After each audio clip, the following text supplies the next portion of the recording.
ሰላም ውድና የተከበራችሁ የአርሰናል ፍሬንድ ተካውቻችን በዛሬ ስፖርታዊ መረጃችን ከአርሰናል የተጫዋች ዝውውር ጉዳይ ጋር በተገናኘ ምን አዲስ መረጃ አለ የሚለውን ነገር በጥቂቱ አጋራችኋለሁ። በትናንትናው ዕለት ከቪኒሲየስ ጁኒየር ዝውውር ጉዳይ ጋር በተያያዘ የተሰሙ አጫጭር ስፖርታዊ መረጃዎችን በተመለከተ ጥቂት የተባለ መረጃዎችን አጋራቻችኋለሁ። በዛሬው ስፖርታዊ መረጃችን ከአርሰናል የተጫዋች ዝውውር ጉዳይ ጋር በተያያዘ የቪኒሲየስ ጁኒየር ምን ላይ ደረሰ የሚለውን ነገር በጥቂቱ አጋራችኋለሁ።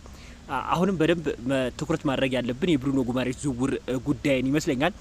ከዛ በተጨማሪ ብዙ ያልተፈቱ ነገሮች አሉ። ከዝውውር ጉዳይ ጋር በተገናኘ አርሰናልን በተመለከተ የሁሊያን አልቫሬዝም ዝውውር ጉዳይ በተመለከተ በአርሰናል ቤት ሊቆዩ የሚችሉ ተጫዋቾችን በተመለከተ በዛሬ ስፖርታዊ ዜናችን ላይ የምንመለከተው ቪኒሲየስ ጁኒየር ወደ አርሰናል የሚያደርገው ዝውውር እንደ እውነታው መሬት ላይ ወርደን ስንመለከተው የመሳካት እድሉ ምን ያህል ነው የሚለውን ነገር በጥቂቱ እንመለከታለን።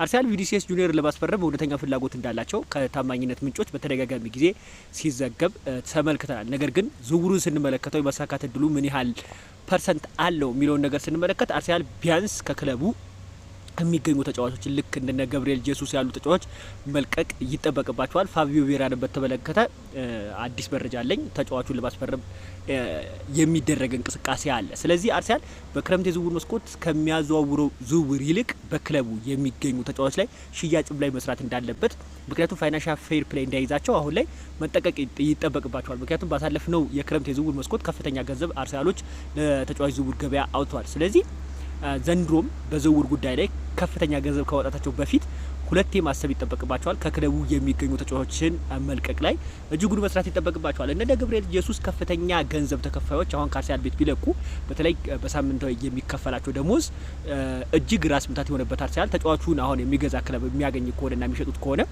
አጥጋቢ የሆነ ዝውውር እንደሚያደርግም ይጠበቃል። ቪኒሲየስ ጁኒየር ዝውውር ጉዳይ ላይ ያለውን እውነታ በጥቂቱ ላጋራችሁ። ቪኒሲየስ ጁኒየር ወደ አርሰናል የሚያደርገው ዝውውር ቢያንስ በሳምንታዊ እስከ 400 ሚሊዮን ፓውንድ እስከ 400 ፓውንድ ተጫዋቹ ሳምንታዊ ደሞዝ ይፈልጋል። ይሄ ደግሞ ከአርሰናል አሁን ከፍተኛ ተከፋዩ ቡካዮ ሳካ ነው። እስከ 300 ፓውንድ ይከፈለዋል እና ከቡካዮ ሳካ በላይ እስከ 500 ፓውንድም ሊሆን የሚችልበት እድል እንዳለ በተደጋጋሚ ጊዜ ከመረጃዎች ምንጭ ስመለከት ነበር። ከተጫዋቹ ዝውውር ደግሞ እስከ 160 ሚሊዮን ዩሮ ድረስ ሪያል ማድሪዶች እንደሚፈልጉ በተደጋጋሚ ጊዜ ፍላጎታቸውን አሳውቀዋል። ከውል ጉዳይ ጋር በተገናኘ ሪያል ማድሪድና ቪኒሲየስ ጁኒየር ንግግር እያደረጉ መሆናቸውን የሚያመላክት መረጃዎች ወጥቷል። ስለዚህ ከተጫዋቹ ዝውውር ጉዳይ ጋር በተገናኘ መስማማት መግባባት የሚችሉ ከሆነ ተጫዋቹ በሪያል ማድሪድ ቤት ሊቆይበት የሚችልበት እድል አለ። እንደነ ማርካ በጣም ለስፔን ቅርብ የሆኑ ሚዲያዎች እንደገለጹትም ከሆነ ከተጫዋቹ ጋር ከኮንትራት እድሳት ጋር በተገናኘ ንግግሮች እየተደረጉ መሆናቸውን ተዘግቧል። የአርሰናል ፍላጎቶችን ሪያል ማድሪዶች በደንብ ተጠንቅቀው አውቀዋል እና በገበያው ላይ አርሰናል ተጫዋቹን ለማስፈረም እየሄዱበት ያለው ርቀት አሁን ላይ አስደሳች እየሆነ መጥቷል። ነገር ግን ከተጫዋቹ ዝውውር የሚጠየቀው ዝውውር ለአርሰናል እጅግ ፈታኝ ይሆንባቸዋል ተብሏል። አርሰናል ቪኒሲየስ ጁኒየርን ማስፈረም የሚችል ከሆነ እና ብሩኖ ጉማሬሽን የሚጨምር ከሆነ በዝውውር ላይ በጣም ጥራት ያለው ዝውውሮችን አድርጓል ብለን መናገር እንችላለን።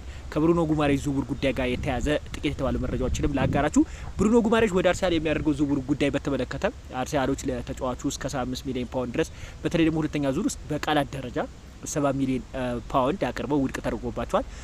ከዚህ ተጫዋች ዝውውር አሁንም ቢሆን ኒውካስትሎች ከ80 እስከ 85 ሚሊዮን ፓውንድ እንደሚፈልጉ እንደነዚ አትሌቲክስ እንደነ ስካይ ስፖርት ያሉ በጣም ታማኝነት ያላቸው ሚዲያዎች ሲዘግቡ ለመመልከት ችያለሁ። ስለዚህ አርሰናሎች በክረምት የዝውውር መስኮት ተጫዋቾችን ለማስፈረም እየሄዱበት ያለበት ስትራቴጂ ዋጋ እያስከፈላቸው መሆኑን ተዘግቧል።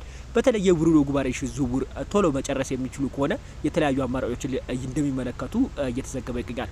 ቢቢሲ ስፖርትስ እና ለአርሰናል ቅርብ የሆነው ዘ ሃንድ ኦፍ አርሰናል ይዞት የወጣውን መረጃ እንመልከት። አርሰናል የተከላካይ መስመራቸውን በተለይ የዊሊያም ሳሊባ መጎዳትን ተከትሎ በተከላካይ መስመር ላይ ብዙ እድሳቶች ብዙ መስተካከሎች እንዳለባቸው ያውቃሉ። ስለዚህ እዚህ ጉዳይ ላይ በደንብ እየሰሩበት እንደሆነና አርሰናል ተከላካይ መስመራቸው እንደነ ኢዝሪ ኮንሳ ያሉ ተጫዋቾችን ለማስፈረም እየሰሩ መሆናቸውን የሚያመላክት መረጃዎች በደንብ በሰፊው እየወጣ ይገኛል። ኢዝሪ ኮንሳን አርሰናል ከአስቶን ቪላ ለማስፈረም እንደሚፈልጉ በተደጋጋሚ ጊዜ መረጃዎች ሲወጡ ነበረ። ስለዚህ እንደዚህ አይነት ፍላጎት ላይ አርሰናል የሚኖራቸው ከሆነ ተከላካይ መስመራቸው ላይ የዊሊያም ሳሊባ ለረጅም ጊዜ ከሜዳ ላይ አለመገኘቱ ተከላካይ መስመራቸውን ለማጠናከር ወደ ገበያው እንደሚወጡም ይጠበቃል። እንደነ ቤንጃሚን ዋይት ያሉ ተከላካዮች በአርሰናል ቤት መቆየትና ለመቆየታቸው እስካሁን ድረስ አልተረጋገጠም። ተጫዋቹ በተለይ ተደጋጋሚ ጊዜ ጉዳትን ማስተናገዱን ተከትሎ ከአቋሙ ወርዷል።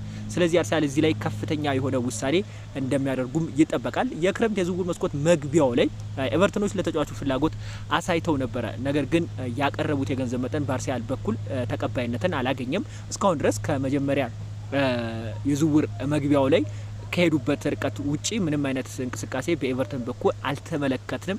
ከዛ በዘለለ ግን ኤቨርተኖች ቤንጃሚን ዋይት ላይ ፍላጎት እንዳላቸው ተዘግቧል። ፍላሚንጎች ገብርኤል ሄሱስን ለማስፈረም እንደሚፈልጉም ተዘግቧል። እስካሁን ድረስ ምንም እንኳን ይፋዊ የሆነ ጥያቄ ለአርሰናሎች ባያቀርቡም ነገር ግን ፍላሚንጎ ገብርኤል ሄሱስን ለማስፈረም ከሚፈልጉ ክለቦች ውስጥ እንደሚጠቀሱም ተዘግቧል። ወደ ሌላኛው አጫጭር ስፖርታዊ መረጃችን ስናልፍ ቀደም ብዬ ላይ እንደጠቀስኩላችሁ እንደነ ሁሊያን አልቫሬዝ ያሉ ዝውውሮችን አርሰናል በምን መንገድ ይጨርሳል የሚለውን ነገር እንመልከት። በተደጋጋሚ ጊዜ እንግዲህ የዝውውር ነገር አሰልቺ መሆኑ የሚዘነጋ ጉዳይ አለ። ቪክተር ዮከረስን ስንመለከት አርሰናል በጣም አድካሚ በሆነ መንገድ ነበረ ተጫዋቹን ወደ አርሰናል ያመጡት። በተለይ ቢዝነስ ላይ የሚሄዱበት መንገድ የተጠየቁትን የገንዘብ መጠን ለመክፈል መቸገራቸው አርሰናሎች ዋጋ ሲያስከፍላቸው በተደጋጋሚ ጊዜ ለመመልከት ችያለው። ዝውውርን በተመለከተ ደግሞ አርሰናሎች እየሄዱበት ያሉበት መንገድ በጣም ደካማ የሆነ ስትራቴጂያቸው አሁንም የብሩኖ ጉማሬዥ ላይ በጣም ደካማ የሆኑ ነገሮችን ለመመልከት ሞክረዋል።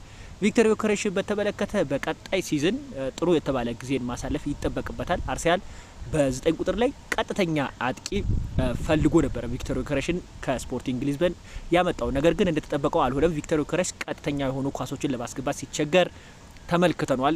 ከተከላካዮች በስተጀርባ ለመሮጥ ከዚህ በፊት እንደ ስፖርቲንግ ሊዝበን ሲያደርግ የነበረው ከተከላካይ በስተጀርባ የሚሮጥበትን ነገር በጣም ደክሞ ተመልክተናል። እንዳጠቃላይ ስንመለከተው አርሰናሎች በእንደዛ አይነት መንገድ ለመንቀሳቀስ የሚሞክሩበትን እድል ልንመለከት እንችላለን። ከአርሰናል ተጫዋች ዝውውር ጉዳይ ጋር በተገናኘ ያሉት አጫጭር ስፖርታዊ መረጃዎች ይመስላል። በሌላ ቪዲዮ እስክንገናኝ ቸር ጊዜ ተመኘው። ፒስ አውት።